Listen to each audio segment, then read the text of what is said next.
E aí galera, beleza? Segunda parte do nosso vídeo, se inscreve no nosso canal Racionalizando Tudo. Tinha feito um vídeo a primeira parte, você vai acompanhar aí no nosso canal. Não deu para terminar e eu vou fazer a segunda parte agora, tá bom?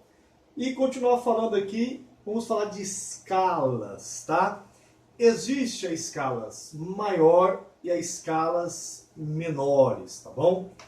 Se você reparar aqui, ó, a escala maior, a área ela é menor, só que você tem o maior detalhe do mapa, tá? Dos gráficos do mapa que está sendo representado.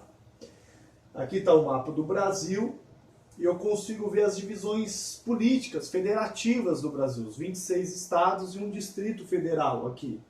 E até os nomes também, né, desses estados, nessa representatividade de escala maior. Então a área ela é menor, só que os detalhes são maiores. E quando se fala de escala menor, você tem uma área maior.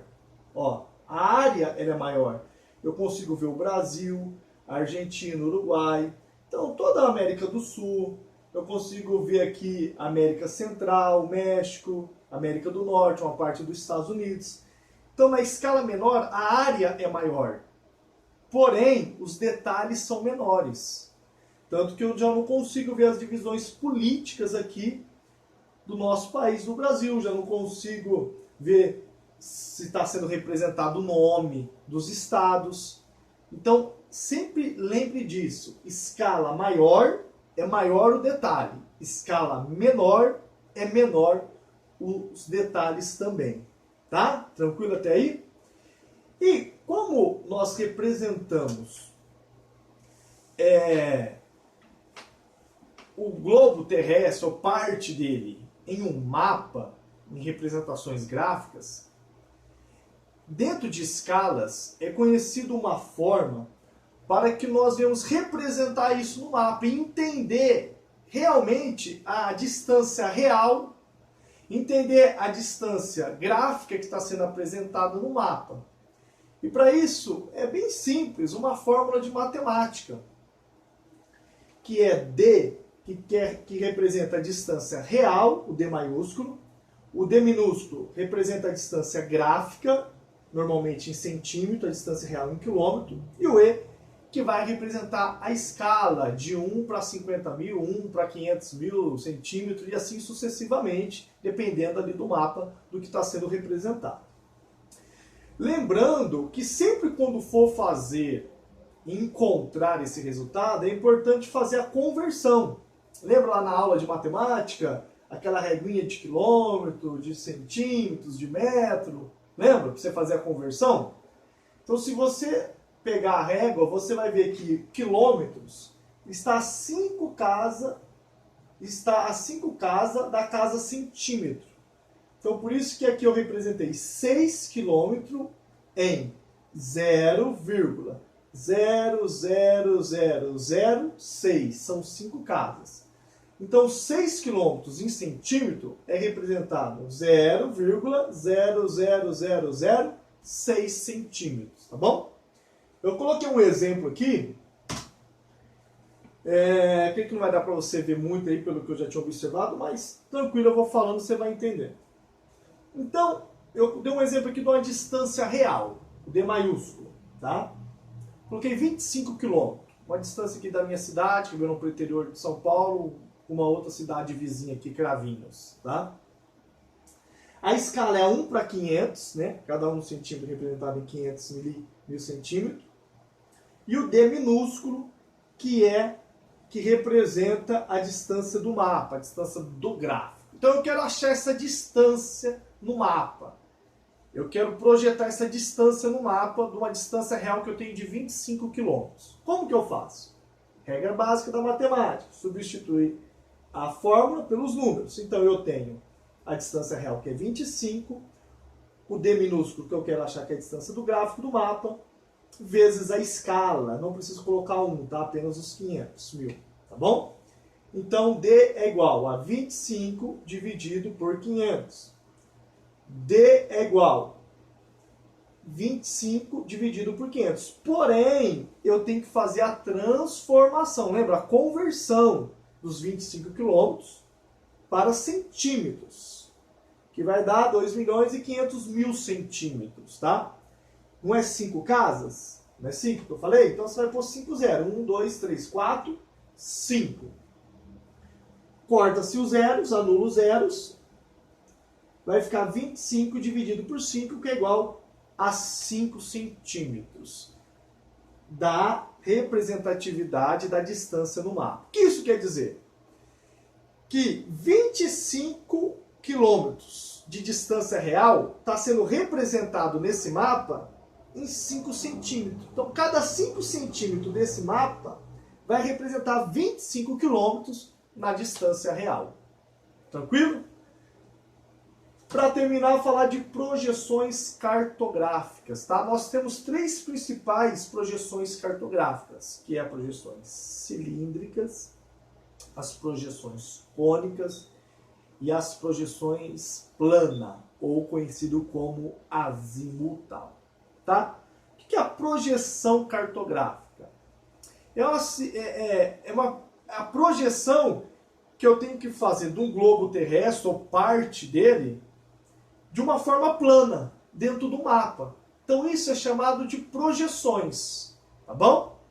Sempre usando aí as latitudes, as longitudes, né? Para você entender realmente as configurações, a superfície da Terra, as distâncias reais dela e assim sucessivamente.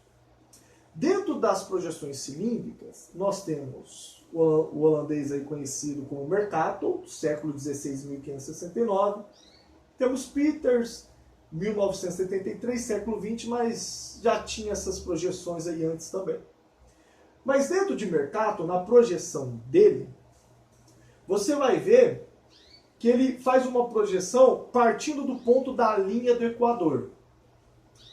E que quando você sobe as latitudes, tanto ao norte como ao sul, começa essa deformação do mapa. Então é mais fidedigno essa projeção central na linha do Equador. E conforme vai subindo as latitudes, você vai vendo as distorções que tem nesse mapa, tá? Um exemplo bem claro aqui, você vai ver aqui que a América do Sul, aqui onde está o Brasil, está praticamente o mesmo tamanho ou menor que a Groenlândia. E sabemos que só o Brasil tem 8,500 milhões de metros quadrados, né? 8,5 milhões de metros quadrados. A Groenlândia tem 2,900, 800 milhões de metros quadrados. Então é 3, 4 vezes menor do que o Brasil. Porém, quando vai subindo a latitude, as deformações vão ficando diferentes. Um formato real ali do continente, mas distorce conforme a distância. E como ali está representado, né? No centro da linha do Equador, os países ali da Europa, então é chamado do mapa aí eurocentrismo, né? Então, dando essa credibilidade. São questões políticas por trás disso aí também, viu? Todas as projeções têm essa questão política. A de Peters, ele vem questionar esse eurocentrismo. Então você vai ver que a distância, ela procura ser mais real, porém distorce muito nos formatos desses mapas, tá?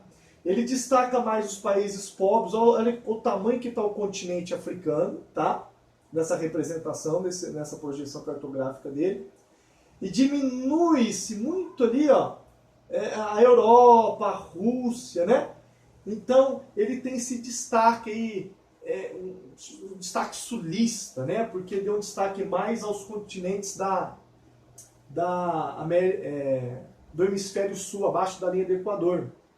Na época da Guerra Fria, ficava determinado como primeiro mundo, segundo mundo e terceiro mundo. Então ele destaca muito aí o terceiro mundo, né? Que foi colocado aí na época da Guerra Fria para nós. Então ele dá esse destaque, ó, como ele se destaca, tá bom? Então dentro da projeção cilíndrica nós temos Mercator e Peters, tá? Temos também a projeção cônica, tá vendo? Que é uma projeção para você estudar bem ali os hemisférios por parte. Ó, primeiro eu vou estudar o hemisfério norte, depois o hemisfério sul. Tá vendo aqui em forma de um cone? Então, ele é muito usado para você estudar médias latitudes, tá? Médias latitudes. Se você ver aqui, ó, os paralelos, tá vendo? Eles são semicírculos, ó. Semicírculos. E os meridionais, eles se convergem todo no polo, ó. Tá vendo aqui, ó? Vai se convergindo todo no polo. Então, para você estudar médias latitudes, tá? É representado como se fosse um leque, né? Precisado de um cone. Então, ele vai ser mais fidedigno aí nas questões das latitudes médias. Para terminar, a projeção plana ou azimutal, né? Que é uma projeção muito utilizada para representar as regiões polares, tá? Então, você vê aqui, ó, pegando uma projeção plana ali da tangente ali da região do polo, aqui tá o polo norte, né? Você vai ver que a partir do ponto do polo, do eixo, os meridional, eles saem em linhas retas, e conforme eles vão se distanciando do polo, eles vão abrindo cada vez mais, tá? Então vai se distorcendo cada vez mais as imagens a partir daquele polo, daquele ponto, e os meridionais, eles estão em círculos completos, que também vai se distanciando conforme vai chegando às bordas. Então, ele é mais fiel ali para estudar as regiões polares, tá bom? Então, são essas três projeções aí mais conhecidas: cilíndrica, cônica, plana e azimutal. E quando se falamos dessa projeção plana, é sempre importante falar que cai às vezes nas provas do Enem, essa referência, essa questão que mostra muito a bandeira da ONU com a semelhança com a projeção plana. Tá vendo aqui, ó? Se olhar, a ONU foi criada em 24 de outubro de 1945, após a Segunda Guerra Mundial, né? Para estar intervindo nesses conflitos diplomáticos, esses conflitos econômicos, culturais entre os países, para evitar que viesse a surgir novas guerras. Porque já tinha acontecido a Primeira Guerra Mundial em 1914 1918, a Segunda Guerra em 1939 1945. Então, a Organização das Nações Unidas, a ONU, né? E aqui tem essa visão ali da nortista que fala, que é da região polar, né? Então se fala muito da questão dos 5 países aí que comandam o mundo aí, que é a China, né? Que é a Rússia, os Estados Unidos, o Reino Unido e a França, né? Então você vê aqui que é em forma de círculo, como se o mundo tivesse de mão dada, né? Numa união aí, com essas oliveiras aqui, ó, representando a paz, né? Então, a bandeira tem essa semelhança aí com essa visão da projeção plana e azul mental aí. Tudo uma questão política, cultural, em volta dessas situações que são representadas para nós aí, tá? Tá bom, pessoal? Ó, se inscreve no nosso canal, Racionalizando Tudo. Vamos estar postando mais vídeos aí. Agradeço você. Um forte abraço.